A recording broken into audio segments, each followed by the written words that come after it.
నమ శివాయ. అందరికీ నమస్కారం అండి. యాక్చువల్లీ మీరు థంబ్నెయిల్లో చూసే ఉంటారు వీడియో ఏంటి అనేది. నా ఛానల్లో ఎప్పుడు కూడా చిన్న చిన్న షార్ట్స్, కుదిరితే కామెడీ కంటెంట్ ఇలాంటి వీడియోసే వచ్చాయి. కానీ ఫస్ట్ టైం నేను ఇలాంటి ఒక విషయం మీద మాట్లాడదాము అనే ఉద్దేశంతో నేను ఈ వీడియో అయితే చేస్తున్నానండి. రోజుతో కార్తీక మాసం కంప్లీట్ అయిపోయింది. అందరూ పూజలు కూడా చాలా బాగా చేశారు.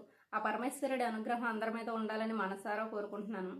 అయితే పూజలు చేయడం, సనాతన ధర్మంలో నడవడం తప్పు అని నేను చెప్పడం లేదండి. కానీ ఏది కూడా ఎంతవరకు చేయాలో అంతవరకు చేస్తేనే అందంగా ఉంటుందని నా ఉద్దేశం. అది మించిపోయి చేస్తే అది చూడడానికి కానీ వినడానికి కానీ ఏదైనా సరే బాగోదండి. నవ్వులు ఎలా ఉన్నారంటే భక్తి చాలా మించిపోయిందేమో, ఉన్నదానికంటే ఎక్కువ ప్రదర్శించేస్తున్నారేమో అనిపిస్తుందండి. యాక్చువల్లీ భక్తి అని కూడా అనకూడదు. భక్తి అనే భ్రమలో వీళ్ళు చాలా ఎక్కువగా చేస్తున్నారు. గుడికొచ్చే భక్తులు ఎంత భ్రమలో ఉంటున్నారు అంటే చుట్టూ ఏం జరుగుతుంది అనే విషయాన్ని కూడా వాళ్ళు గమనించుకోలేనంత భ్రమలో ఉంటున్నారండి. యాక్చువల్లీ నేను ఫస్ట్ వీక్ అంటే కార్తీక మాసంలో ఫస్ట్ సోమవారం మండే వస్తుంది కదండి. ఆ రోజు నేను టెంపుల్కి వెళ్ళినప్పుడు అక్కడ తులసి కోట ఉంటుంది కదండి. ప్రతి టెంపుల్లో కూడా తులసి కోట అనేది ఉంటుంది, ఎస్పెషల్లీ శివాలయాల్లో. ఆ తులసి కోట చాలా నిండుగా పచ్చగా, చాలా తులసి మొక్క చాలా హెల్దీగా ఉందండి. తర్వాత నేను కార్తీక పౌర్ణమి రోజు టెంపుల్కి వెళ్ళాను. అప్పటికి ఏం జరిగిందంటే అక్కడ తులసి కోట దగ్గర దీపాలు, అగరబత్తులు పెట్టడం వల్ల ఆ పొగకి, ఆ వేడికి కిందున్న కొమ్మలన్నీ కూడా ఎండిపోయాయండి. సరే, మీదనున్న మొక్క మాత్రం గ్రీన్గా ఉంది. తర్వాత ఈ రోజు నేను వెళ్ళానండి టెంపుల్కి. ఈ రోజు అయితే మొత్తానికి తులసి మొక్కే లేదు గుళ్ళో. మొత్తానికి తులసి మొక్క మొత్తానికి ఎండిపోయి చనిపోయింది. యాక్చువల్లీ చనిపోయిందని అనకూడదు, కానీ ఎండిపోయి మాడి మసి అయిపోయింది అనమాట. అయినా సరే ఈ పిచ్చి జనాలు, ఈ పిచ్చి భక్తులు ఎలా ఉన్నారంటే ఆ ఎండిపోయిన తులసి మొక్కకు కూడా పూలు పెట్టేసి, ఆ ఎండిపోయిన తులసి మొక్కకు కూడా పసుపు కుంకాలు వేసి, ఆ ఎండిపోయిన తులసి మొక్క దగ్గర మళ్ళీ దీపాలు, అగరబత్తులు వేసేసి ఇంకా నాశనం చేసేయడానికి ఏం మిగిలిందో నాకు అర్థం కాలేదు. అక్కడే పెట్టేస్తున్నారు.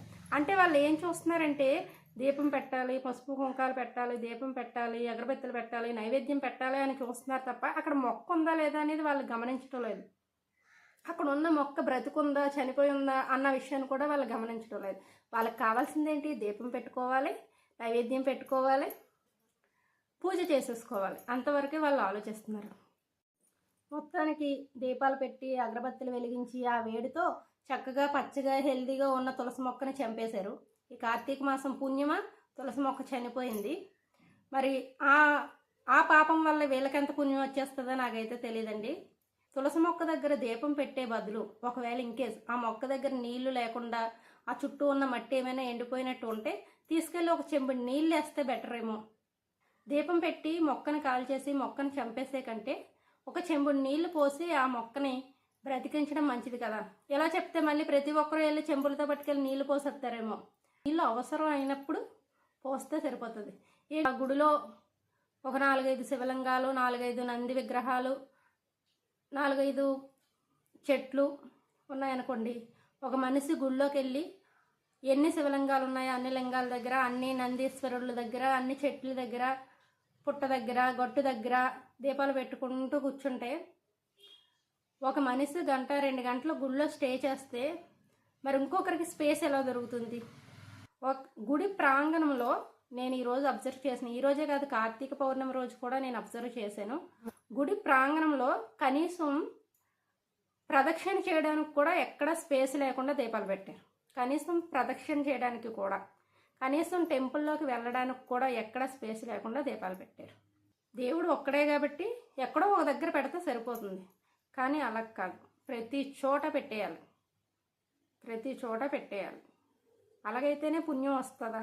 ఎంతో కష్టపడి, ఎంతో దూరం నుండి, ఎంతో సమయం వెచ్చించి ప్రయాణం చేసి గుడికి వెళ్తారు. కానీ ఒక అరగంట, గంట లైన్లో ఉంచడానికి మాత్రం చాలా ఇబ్బంది పడిపోతారు మన ఆడవాళ్ళు. కనీసం ఒక్కరినైనా, కనీసం ఇద్దరినైనా తోసుకొని ముందుకు వెళ్ళిపోవాలి. అది టార్గెట్ అన్నమాట. మరి గుడికి ఎందుకు వెళ్తున్నారు? దేవుడి దగ్గరికి ఎందుకు వెళ్తున్నారు? మనం ముందున్న మనిషిని మనం గౌరవించం, మనకు వెనకున్న మనిషిని మనం గౌరవించం, మనం ముందున్న మనిషికి మనం హెల్ప్ చేయం, వెనకున్న మనిషికి హెల్ప్ చేయం. దేనికోసం గుడికి వెళ్ళడం?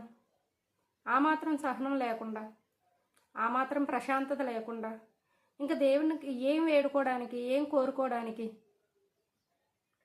కార్తీక మాసం కాబట్టి మనం ఒత్తులు పట్టుకెళ్తాము, పసుపు కుంకాలు పట్టుకెళ్తాము, నైవేద్యంగా పెట్టడానికి చలిమిడి వడపప్పులు పట్టుకెళ్తాము. అన్నీ ఒక బుట్టలోనో సజ్జల్లోనో లేదంటే ఇంకేదోలాగా ఎవరికి తోచినట్టు వాళ్ళు పట్టుకెళ్తూ ఉంటాం. ఏ చెయ్యి తగిలేసో, పొరపాటున ఏ మనిషో తగిలేసో ఆ బుట్ట కింద పడిపోయింది. పడిపోతేనే పొరపాటు అని ఫీల్ అవుతాం కదా.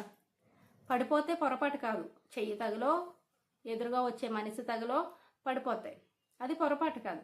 కానీ పడిపోయిన వాటిని అలాగే వదిలేసి మనం ఇర్రెస్పాన్సిబుల్గా వెళ్ళిపోతాం కదా, అది పొరపాటు. దాన్ని తీసి అక్కడ చాలా డస్ట్బిన్స్ ఉంటాయి కాబట్టి అవి ఎత్తి ఆ డస్ట్బిన్స్లో వేస్తే అది మన బాధ్యత. ధర్మంగా ఉండడం అంటే ఏంటి? మన బాధ్యతను మనం నిర్వర్తించడమే ధర్మంగా ఉండడం. అప్పుడు ధర్మంగా ఉంటే దేవుడికి పూజలు కూడా చేయనవసరం లేదు. దేవుడే చూస్తాడు, దేవుడే కరుణిస్తాడు. ఎంతో కష్టపడి, ఎంతో ప్రయాసపడి, ఎంతో సహనంతో లైన్లో నుంచొని దర్శనానికి వెళ్తే దేవుడు కనిపిస్తున్నాడా? ఎంతమందికి కనిపిస్తున్నాడు? లో క్లాస్ వాళ్ళు, మిడిల్ క్లాస్ వాళ్ళు, బిలో మిడిల్ క్లాస్ వాళ్ళు ఫ్రీగా వెళ్ళడానికి చూస్తారు. రిచ్ కేటగిరీలు కొన్ని ఉంటాయి. ఏదో వాళ్ళకి భగవంతుడు ఇచ్చాడు, కలిసి వచ్చింది, వాళ్ళు ధనవంతులు అయ్యారు. వాళ్ళకు ఒక కేటగిరీ. ఎందుకంటే వాళ్ళు ఒక 100 రూపాయలు పెట్టైనా 500 పెట్టైనా ఒక టికెట్ తీసుకోగలరు. సో అలా టికెట్ తీసుకొని వెళ్ళే వాళ్ళు ఉంటారు. సో టికెట్ తీసుకున్న వాళ్ళు ముందు వరుసలో వెళ్తారు, దేవుడి దగ్గరికి వెళ్ళేసరికి ముందు వరుసలోకి వస్తారు. ఫ్రీగా వెళ్ళిన వాళ్ళు దేవుడి దగ్గరికి వెళ్ళేసరికి వెనక వరుసలో ఉంటారు.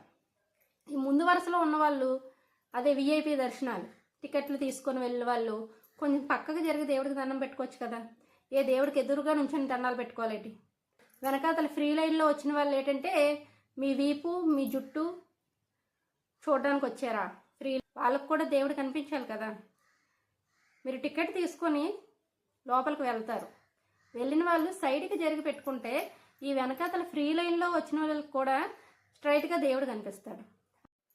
ఫైనల్గా నేను చెప్పాలనుకున్నది ఏంటంటే, పవిత్రమైన దేవాలయాల్ని అపవిత్రం చెయ్యొద్దు. మీ పూజలతో, మీ భ్రమతో, మీ పనికిరాని కార్యకలాపాలతో చెయ్యొద్దు. వీడియో నచ్చితే లైక్ చేయండి, షేర్ చేయండి, ఛానల్ని సబ్స్క్రైబ్ చేసుకోండి. Thank you.